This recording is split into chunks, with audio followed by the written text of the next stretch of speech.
Welcome back. It is Tuesday, January 16th in the NBA. My three best bets are on the way. Let's recap yesterday, a 1-3 day. Let's talk about it. We did add two plays after the video. Kyrie Irving's over in points at 32.5. And then one of our losers was Jordan Clarkson's over in points plus assists. Now, in the video, we did talk about three plays. One of them was Jaylen Brown's over. He did not end up playing, so he voided. The other two picks, Stephen Curry over 26.5 points.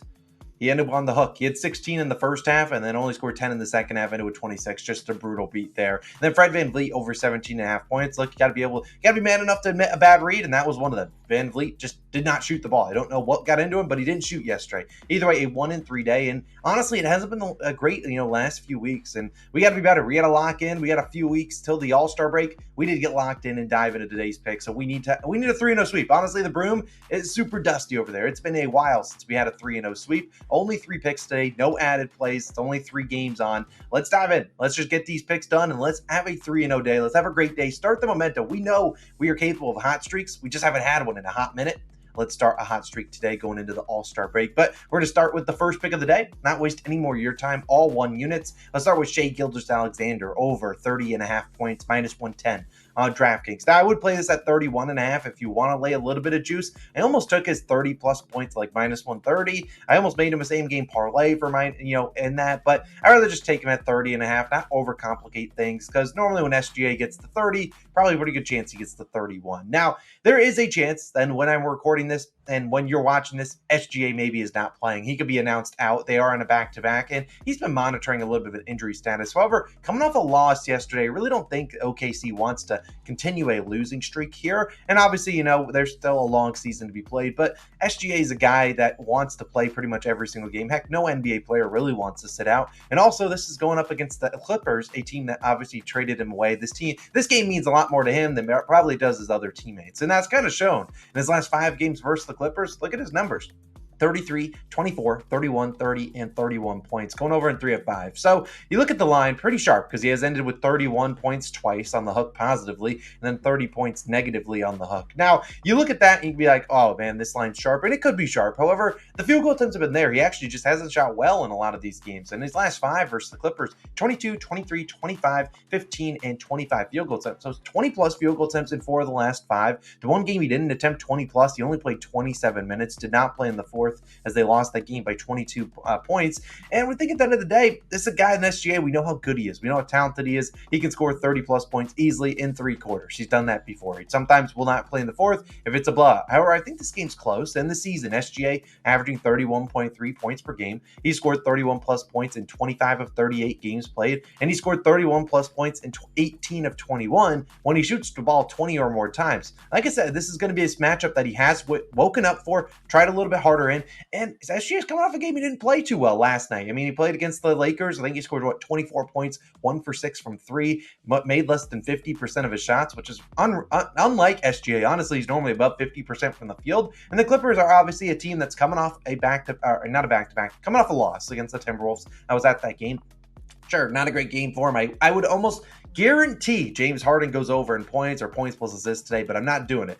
But you look at the end of the day, the Clippers are going to try hard here, and we could see the Thunder trailing, and they're going to need SGA in that spot to come back. So I really think if he does play, he has a very good chance at going over this line. Obviously, if he doesn't play, whatever, we get our money back, but I think he's going to play. I would be surprised if he did not play. So give me SGA. Give me his over 30.5 points. I think this line's a little bit too low. When it gets to like the 32.5, I'm normally out on SGA, but 30.5, I'm so comfortable taking. So Shai Gilgeous-Alexander, one of our COS Hall of Famers, go make us some money. Get this hot streak started off right. His usage should be there. I'll ride with SGA's over tonight. Now, my second pick is going to be an under. So where I tried to take an under yesterday with Jaylen Brown, he didn't play. Hopefully this guy's out there, and if he is out there, hopefully he's running a lot of cardio, because it's Bradley Beal of the Phoenix Suns, under 30.5 points, rebounds, and assists, PRAs, minus 115 on DraftKings. Now, if you're looking for an individual line, typically I would just prefer points here, which is about 20.5.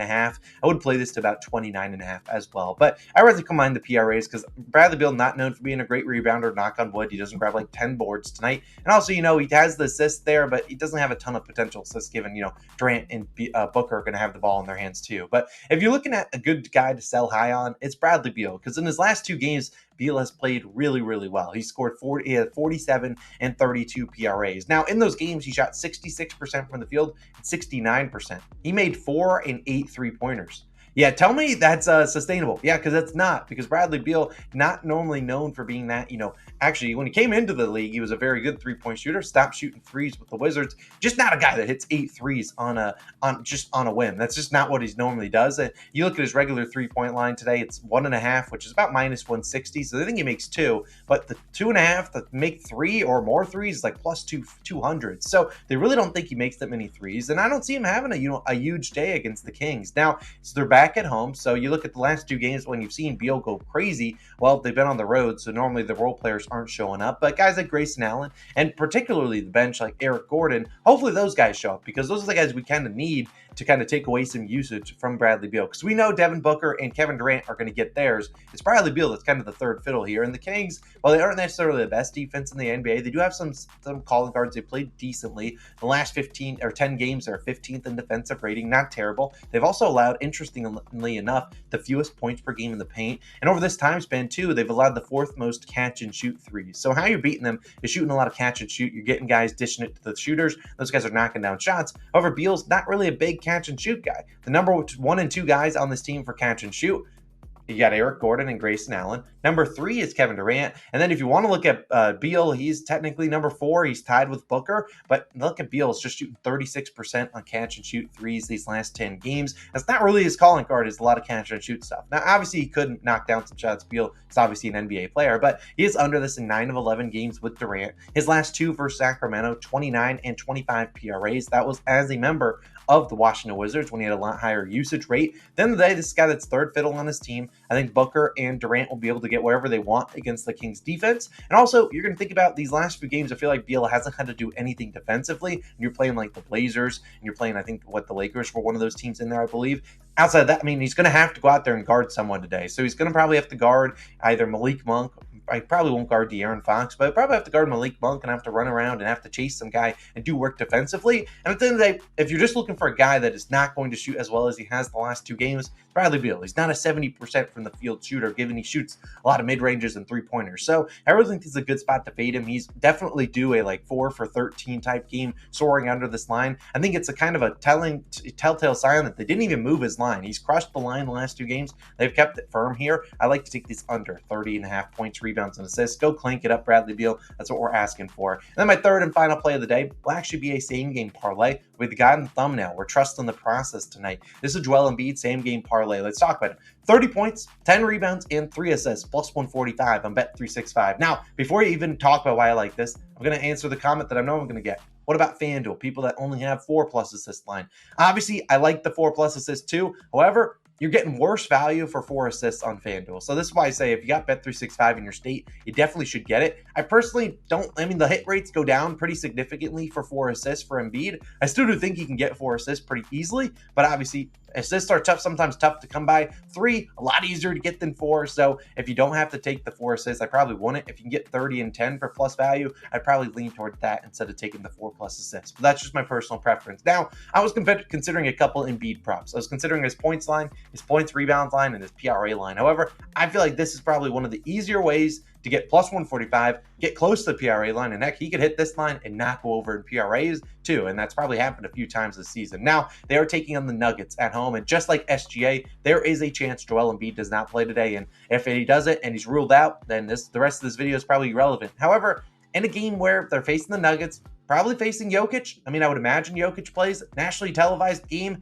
Also, Embiid can't miss a lot more games to be eligible for MVPs and all NBA teams. I think he plays. Like I said, normally the NBA really doesn't like you resting guys on nationally televised games. They really don't. And while the Nuggets do have every starter listed as questionable, they also haven't played in a day, so they've had a day off. And they don't play, I think, again until Friday. So they got plenty of time off. I think they play their guys here today, and I think Jokic and Embiid will match up, and that's what the NBA wants. I think Embiid's going to be out there. If he doesn't play, obviously, like I said, we get our money back. But we've seen in his last 2 games versus Jokic, Embiid's gone off 47 points, 18 rebounds, and 5 assists, cashed his SGP, and then 34, 9, and 4. 9 rebounds obviously ended on the hook. We needed 10. But you look at him, he does have a good rebounding history against Jokic. 10 rebounds in 5 of his last 6 versus Jokic. So we also know if you're looking at Embiid in terms of hitting some milestones, He has 30 points and 10 rebounds in 16 straight games. He came back from injury, got it done yesterday, even though he was in foul trouble. That tied Kareem Abdul-Jabbar for the second longest streak in NBA history. The longest streak, I believe, is held by Wilt Chamberlain at 17 games. So if he gets 30 and 10 today, he will tie Wilt Chamberlain for the most and longest streak of 30 and 10 such games.